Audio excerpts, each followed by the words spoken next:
my name is Grace. I'm just going to be inspecting your head, eyes, mouth, and is that okay? Mm-hmm. So first I'm just going to be starting with your skull, just kind of checking the shape, see if anything right off the bat, just anything's abnormal, seeing, just comparing it in relation to your body size to see if it is like out of line either way. Now I'm going to be looking at your face and just looking at the shape, any like discoloring, any moles, any like patches of hair, and then facial expression, just knowing if you like look like you're in pain, if like you're not sad or smiling. And then I'm going to be looking at your eyes and your eyebrows. Your eyes just like your pupil size, again looking for alignment, and then your eyebrows, see if there's any thinning. And just looking at the general alignment, and then you're same with your nose and mouth, and again seeing if anything looks out of line, any moles, any discoloration, and then I'm going to be looking at your scalp and hair. Is that okay? Mm-hmm. And I'm just looking for like moles, nits, any like discoloration. At the same time, I'm palpating for any masses, and like having my patient let me know if they are in any pain. And now I am going to palpate for your parotid glands. You're just going to feel me on your cheeks. Is that okay? Mm-hmm. And we take the skull. So now I'm going to check your temporal artery bilaterally for bruit signs. So I'm just going to use a stethoscope, and I'm going to be using the bell and just listening for 5 to 15 seconds, see if I hear any swishing sounds.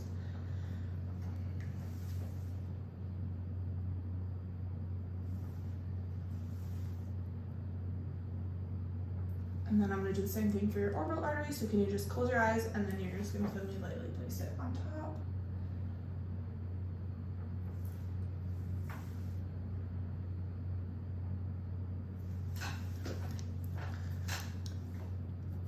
Now we are going to test your cranial nerve 5. So you're just going to feel my hands along your face.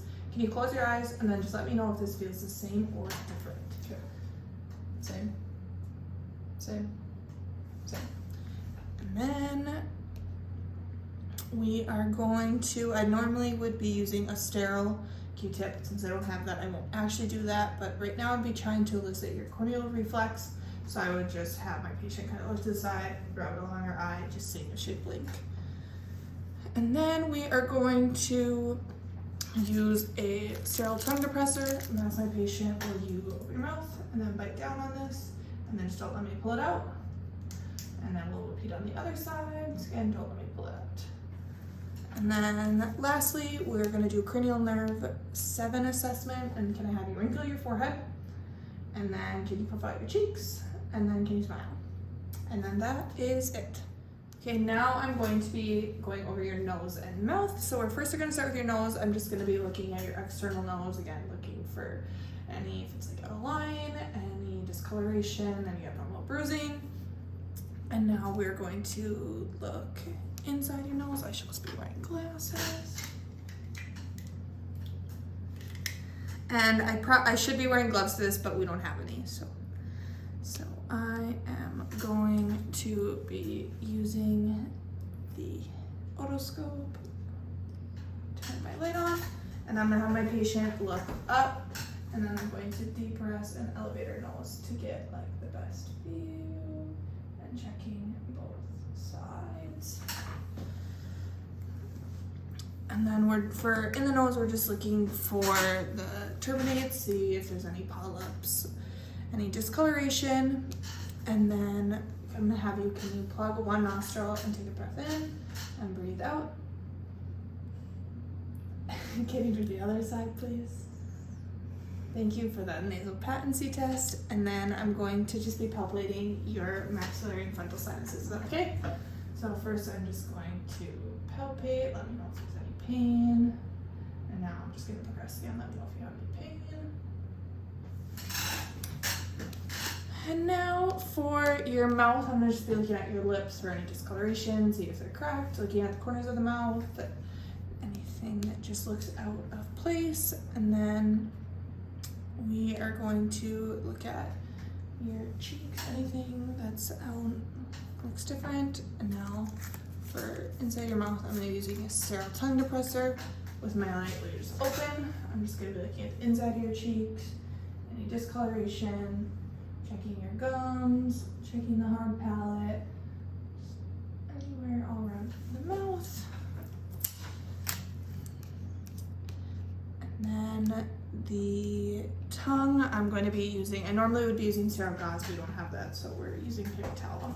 And I'm just gonna have my patient stick out, I'm gonna grab it and just look at the sides of their tongues, the hard palate, underneath the tongue, any discoloration, see if anything, any like teeth marks.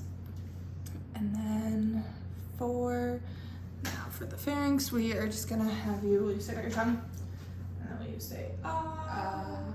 And then for cranial nerve 9, I'm just going to, or not 9, we're gonna do your gag reflex. So you're just gonna feel me lightly at the back, looking for like the gag reflex to elicit. Perfect. And then for cranial nerve 12, we're gonna just have you stick out your tongue and just looking for any deviation. And then we could smell your breath for halitosis and just see if but for this lab we're not going to do that. And that's it. Okay, so now I'm just going to be inspecting your neck. So first I'm just gonna start with your skin, looking at just the coloring, see if there's any discoloring, any pigmentation, moles, marks, bruising. Everything looks good. So now I'm gonna be feeling your thyroid gland. Is that okay? Mm-hmm. Just feeling for any masses, comparing the two sides. Everything looks good. And then I'm just gonna have you swallow. Good.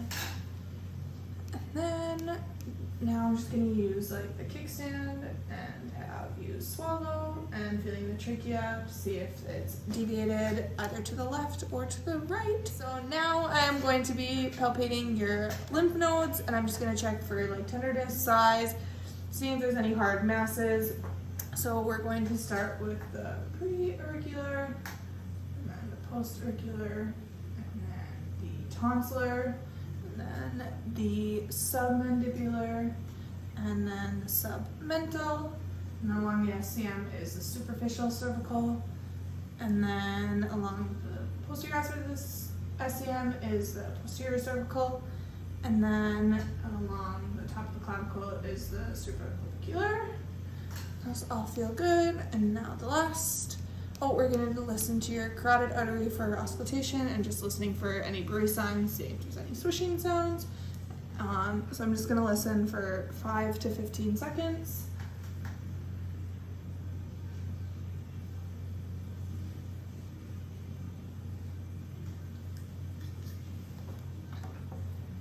And now the last thing for the spinal accessory nerve, I'm going to have you shrug your shoulders and then just don't let me push down. Good. And now will you turn into my hand for the SCM and now match my pressure, and turn into my hand and match my pressure. And that is it.